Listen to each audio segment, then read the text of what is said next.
और ये श्रीहरिकोटा से लाइव तस्वीर हम आपको लगातार दिखा रहे हैं। गगनयान मिशन जिसके टेस्टिंग को लेकर लगातार खबरें आती रहीं। इससे पहले 2 बार टेस्टिंग को रोकना पड़ा। पहले टेक्निकल डिफॉल्ट, उसके बाद 5 सेकंड पहले ही ठीक होल्ड किया गया, जिससे अगर कोई भी परेशानी बीच में आती है तो उसे जल्द से जल्द टैकल किया जा सके। एक बार फिर से कोचिंग फेज में है यही प्रयास। ग्रिड फेंस डिप्लॉय कर दिए गए हैं। Quick succession of events here. All the events have been taking place as per the prediction. The grid fins have been deployed. The test vehicle has been jettisoned. इस क्रम में अगली घटना CJM motor की फायरिंग के साथ crew module को ये तस्वीरें आप देख रहे हैं। इसरो ने गगनयान मिशन के टेस्ट व्हीकल को श्रीहरिकोटा के सतीश धवन अंतरिक्ष केंद्र से लॉन्च करने में सफलता हासिल की है। ये लाइव तस्वीरें सक्सेसफुल टेस्टिंग गगनयान मिशन के टेस्ट व्हीकल की। लगातार लाइव तस्वीरें आप देखिए। इतनी बड़ी संख्या में जो लोग इस मिशन की टेस्टिंग को देखने के लिए पहुंचे थे, गजब का उत्साह बच्चों में भी। व्हीकल ऑर्बिट मिशन 1, आसान भाषा में मिशन के दौरान रॉकेट में गड़बड़ी हुई और उसी के चलते परेशानियां पहले आ रही थी, लेकिन गगनयान मिशन के टेस्ट व्हीकल को अब सक्सेसफुली अंतरिक्ष केंद्र से लॉन्च किया गया है। Satish Dhawan space centre. तस्वीरें आपकी टीवी स्क्रीन पर उन बच्चों की जो पूरे उत्साह के साथ आज टेस्ट व्हीकल की लॉन्चिंग को देखने के लिए पहुंचे थे। गगनयान मिशन इन तस्वीरों के साथ ही और ज्यादा रफ्तार पकड़ता हुआ।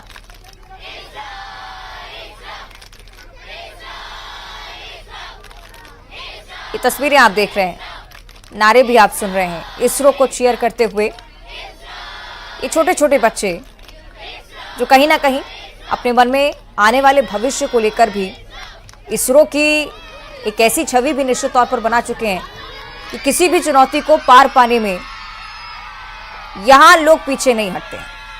पहले भी परेशानी आई, 5 सेकंड पहले होल्ड करना पड़ा, उम्मीदें छूटी, लेकिन हौसले बुलंद रहे। सक्सेसफुली लॉन्च कर चुके हैं गगनयान मिशन के टेस्ट व्हीकल को। और ये तमाम बच्चे जो कि इस क्षण के खुद प्रत्यक्षदर्शी बनते हुए। टेस्ट व्हीकल अबॉट मिशन 1, जिसे नाम दिया गया, आसान भाषा में हम लगातार आपको समझाने की कोशिश कर रहे हैं कि किस प्रकार की गड़बड़ी आई।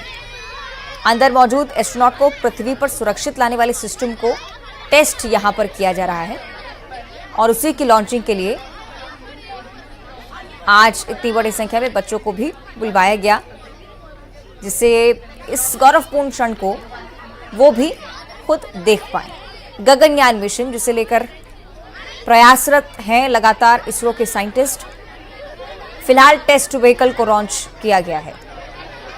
इसकी लॉन्चिंग में भी परेशानी आ रही थी। 5 सेकंड पहले होल्ड करना पड़ा। पहले 8 बजे का समय दिया, फिर 8:45 बजे भी एक बार फिर से प्रयास, लेकिन अब कुल मिलाकर 10 बजे, ठीक 10 बजे ये पहला परीक्षण क्रू मॉड्यूल जिसकी लॉन्चिंग सफलतापूर्वक श्रीहरिकोटा से हुई है।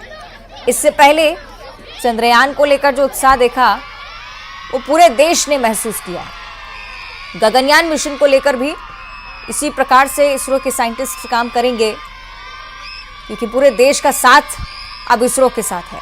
ये देखिए, ये तस्वीरें जो कि इसरो की तरफ से खुद साझा की जा रही हैं, उस समय की भी जब लॉन्चिंग चल रही थी, और इसके ठीक बाद का ये नज़ारा भी जब इस प्रकार से टेस्ट मॉड्यूल को अंतरिक्ष केंद्र से लॉन्च किया जा रहा था। ये तस्वीरें आप देखिए।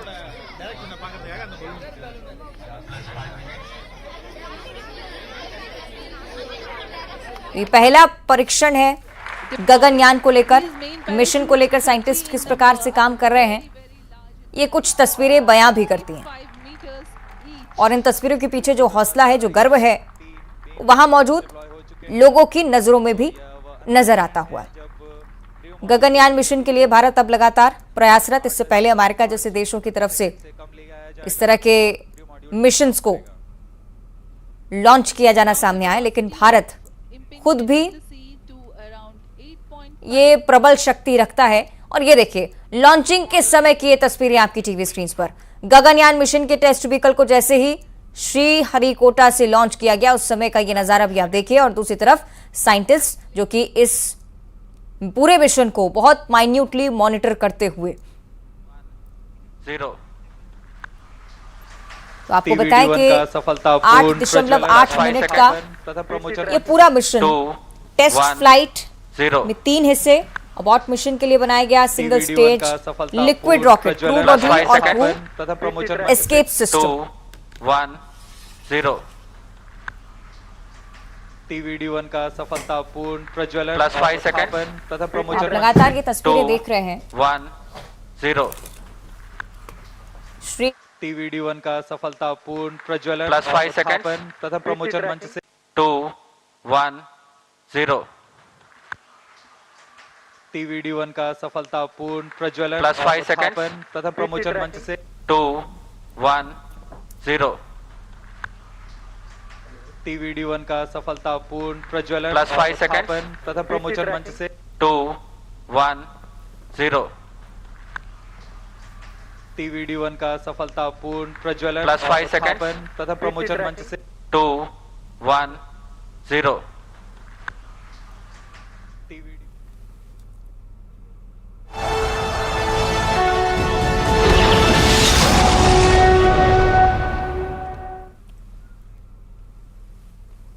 चलिए चुनावी महासंग्राम पर चर्चा कर लेते हैं। बीजेपी की सूची आने वाली है। 5वीं लिस्ट को लेकर अब ये संभावना है कि जल्द से जल्द नामों का ऐलान बीजेपी की तरफ से हो सकता है। 92 प्रत्याशी के नामों का ऐलान संभव। इस लिस्ट में केंद्रीय चुनाव समिति की बैठक में नाम तय हो चुके हैं। ये खबरें निकलकर सामने आ रही है। 2 सीट अभी भी जहां पर पशुपेश की स्थिति, आज बाकी नाम एक साथ घोषित किए जा सकेंगे। 5वीं लिस्ट में कई विधायकों की टिकट करना कहीं ना कहीं ये बताया जा रहा है कि कुछ ऐसे नाम भी हो सकते हैं जिन्हें पहले टिकट दिया गया, लेकिन इस बार शायद पार्टी की तरफ से इस पर भरोसा जाहिर ना किया जाए।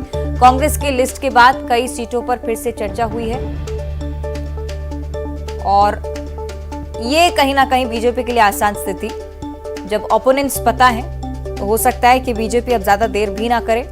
92 प्रत्याशियों के नाम को लेकर हो सकता है कि बीजेपी की तरफ से जल्द ही ऐलान किया जा सके। तो आपको बता दें कि 5वीं सूची को लेकर मंथन काफी दिनों से चल रहा है, लेकिन चूंकि सीईसी की बैठक हो चुकी है, कांग्रेस की तरफ से उम्मीदवार उतारे जा चुके हैं मैदान में, तो अब देर की कोई वजह नजर नहीं आ रही है। हालांकि 2 नाम और हैं इन 92 प्रत्याशियों के अलावा जिन पर शायद पेच फंसता हुआ नजर आता है।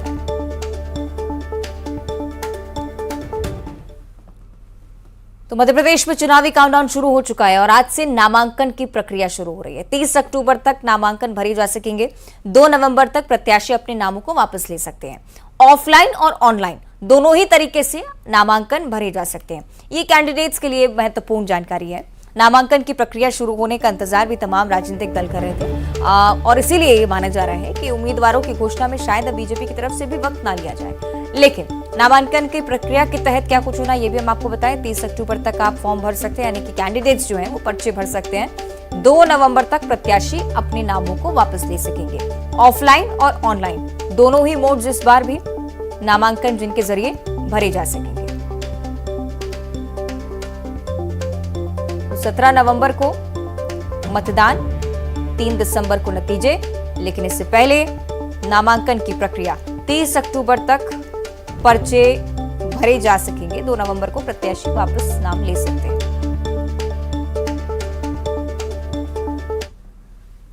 और छत्तीसगढ़ में भी कुछ इसी तरह की स्थिति है। दूसरे चरण के लिए आज से नामांकन की प्रक्रिया यहां पर भी शुरू हो रही है। 70 सीटों के लिए 30 अक्टूबर तक फॉर्म भरे जा सकेंगे। 70 विधानसभा में 17 नवंबर को मतदान होना है और उस प्रक्रिया से पहले बहुत जरूरी ये होता है कि उम्मीदवार सबसे पहले पहुंचकर नामांकन भरवाएं, यानी कि पर्चा अपनी तरफ से फिल करवाएं। और उसके बाद 30 अक्टूबर तक आखिरी दिन यहां पर भी यही है। अब 30 अक्टूबर तक नामांकन भरे जाएंगे। 70 विधानसभा में 17 नवंबर को मतदान की प्रक्रिया शुरू हो जाएगी। 2 फेज में चूंकि वोटिंग है, 7 और 17 नवंबर।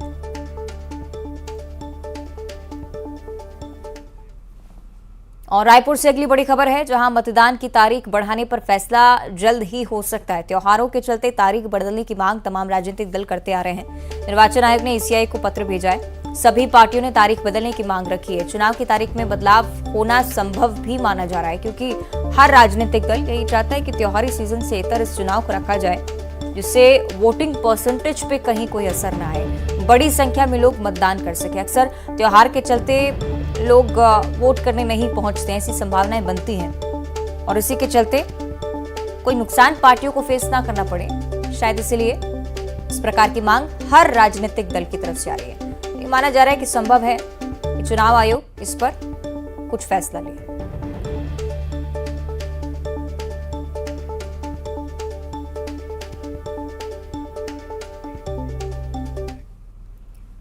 छत्तीसगढ़ की अगर बात करें तो 2 चरणों में मतदान यहां पर होने हैं। पहले चरण का मतदान 7 नवंबर को और दूसरे चरण 17 नवंबर को मतदान की तारीख तय है। चुनाव पर नजर रखने के लिए निर्वाचन आयोग ने कंट्रोल सेंटर भी बनाए हैं। विज्ञापन की खबरें, हेट स्पीच हो या फिर अन्य गतिविधियां, सब पर पूरी तरह से नजर रखी जा रही है। एक तरफ मीडिया पर नजर रखने की कोशिश और दूसरी तरफ प्रत्याशियों पर भी नजर रखनी शुरू हो चुकी है। कंट्रोल सेंटर्स जहां पर कर्मचारी अधिकारियों को भेजा गया है, कोशिश ये की जा रही है कि हर ओर हर गतिविधि पर नजर है।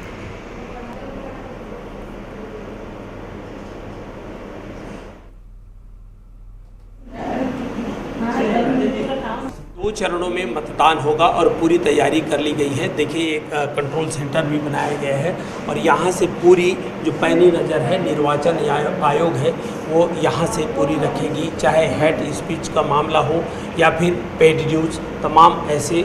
इसके साथ ही साथ अलग अलग कई कंट्रोल रूम्स भी बनाए गए हैं, जहाँ से तमाम पूरे प्रदेश के सभी 90 विधानसभा सीट में जब निर्वाचन होंगे तो उसकी तैयारी के साथ साथ किस तरह की गतिविधियां चल रही हैं, इन तमाम गतिविधियों को यहाँ से कंट्रोल एंड कमांड सेंटर से यहाँ से नज़र रखा जाएगा। पूरी तैयारियां कर ली गई है। 2 चरणों पे मतदान है वो होगा। कैमरा पर्सन राजेंद्र चौधरी के साथ युगल तिवारी, न्यूज़ 18 रायपुर, छत्तीसगढ़। और कांकेर जिले के खास तौर पर बात करेंगे। पहले चरण में चुनाव यहां पर होने हैं। कांकेर, भानुप्रतापपुर और अंतागढ़ तीनों विधानसभाओं के लिए नामांकन अंतिम दिन कल था और इसके लिए अंतागढ़ विधानसभा में दिग्गज नेताओं और साथ ही साथ वर्तमान विधायक लगातार जोर आजमाइश कर रहे हैं। अनूप नाग की बात करें तो विक्रम उसेंडी और पूर्व विधायक मंगतू पवार ने नामांकन भी दाखिल किया है। आपको ये भी बताएं कि अंतागढ़ के कांग्रेस विधायक अनूप नाग टिकट कटने से नाराज होकर निर्दलीय प्रत्याशी के तौर पर नामांकन दाखिल करने पहुंचे थे। अंतागढ़ विधानसभा से कांग्रेस के 2 बार विधायक रहे मंगतू पवार नामांकन उन्होंने भी दाखिल किया है। अपनी जीत के प्रति आश्वस्त भी नजर आए हैं। अंतागढ़ विधानसभा से एक और कद्दावर नेता बीजेपी प्रत्याशी विक्रम उसेंडी नामांकन दाखिल करने के लिए पहुंचे। ये सिलसिलेवार तस्वीरें भी आप देखिए। विक्रम उसेंडी इस विधानसभा से 4 बार विधायक रहे हैं, 1 बार सांसद भी चुने गए हैं और तीनों ही चुनाव मैदान में अब उतरने की वजह से माना जा रहा है कि रोचक हो चुका है यहाँ पर चुनाव।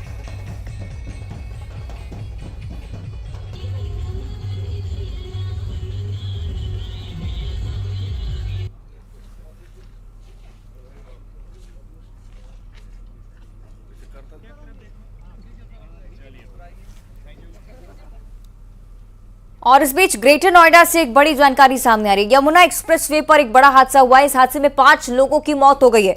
0 पॉइंट से 25 किलोमीटर पर यह हादसा। वैन में तेज रफ्तार गाड़ी ने पीछे से टक्कर मारी और टक्कर के बाद ये वैन अनियंत्रित होकर पलट गई। वैन में सवार कुल 8 लोग, जिनमें से 5 लोगों की मौके पर ही मौत हो गई। 3 बच्चे गंभीर रूप से घायल हैं। दिल्ली से झारखंड की ओर सभी वैन सवार जा रहे थे। थाना रबुपुरा क्षेत्र की पूरी घटना।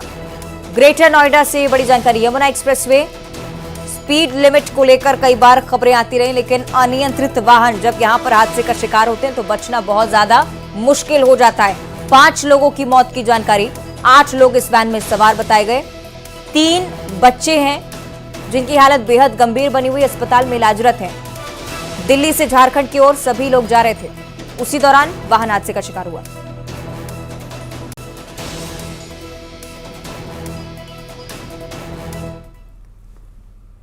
और निवाड़ी के ओरछा में रामराजा मंदिर जाने वाली एक सड़क पर अजगर चहलकदमी करता हुआ नजर आया है। अजगर को सड़क पर देखकर लोगों में दहशत फैल गई। कुछ लोगों ने रास्ता बदल लिया और साथ ही साथ कुछ लोग ऐसे भी जो पास जाकर उसे देखने की कोशिश कर रहे थे। तस्वीरें आप देखिए। कई बार इस तरह की चीजें देखकर लोग काफी सहम जाते हैं।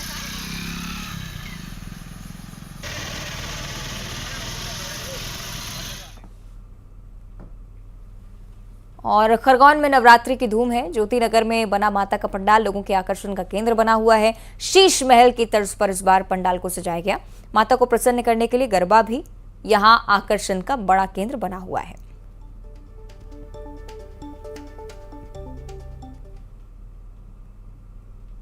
नवरात्रि का महापर्व और उस दौरान की रंग बिरंगी खास तस्वीरें सांस्कृतिक कार्यक्रमों से भी जुड़ी हुई। नवरात्रि की धूम और साथ ही साथ मां की आराधना करते हुए स्थानीय लोग शीश महल की तर्ज पर इस पंडाल का श्रृंगार। और इसी के साथ इस बुलेटिन में इतना ही। खबरें लगातार जारी हैं।